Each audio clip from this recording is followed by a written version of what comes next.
Chapter 41. Canst thou draw out Leviathan with an hook?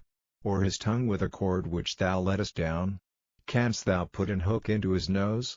Or bore his jaw through with a thorn? Will he make many supplications unto thee? Will he speak soft words unto thee? Will he make a covenant with thee? Wilt thou take him for a servant forever? Wilt thou play with him as with a bird? Or wilt thou bind him for thy maidens? Shall the companions make a banquet of him? Shall they part him among the merchants? Canst thou fill his skin with barbed irons? Or his head with fish spears?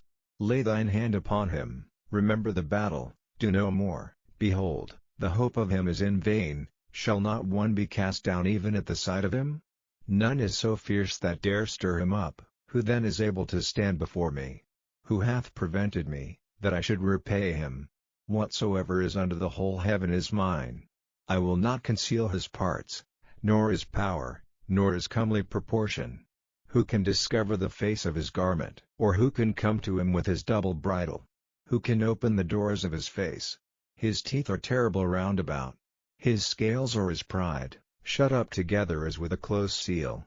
One is so near to another, that no air can come between them. They are joined one to another, they stick together, that they cannot be sundered.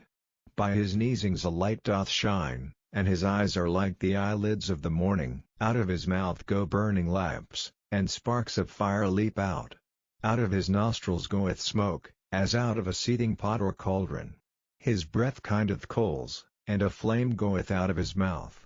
In his neck remaineth strength, and sorrow is turned into joy before him. The flakes of his flesh are joined together, they are firm in themselves, they cannot be moved. His heart is as firm as a stone, yea, as hard as a piece of the nether millstone. When he raiseth up himself, the mighty are afraid, by reason of breakings they purify themselves. The sword of him that layeth at him cannot hold, the spear, the dart, nor the habergeon. He esteemeth iron as straw, and brass as rotten wood. The arrow cannot make him flee, slingstones are turned with him into stubble. Darts are counted as stubble, he laugheth at the shaking of a spear. Sharp stones are under him, he spreadeth sharp-pointed things upon the mire. He maketh the deep to boil like a pot, he maketh the sea like a pot of ointment. He maketh the path to shine after him, one would think the deep to be hoary. Upon earth there is not his like, who is made without fear. He beholdeth all high things, he is a king over all the children of pride.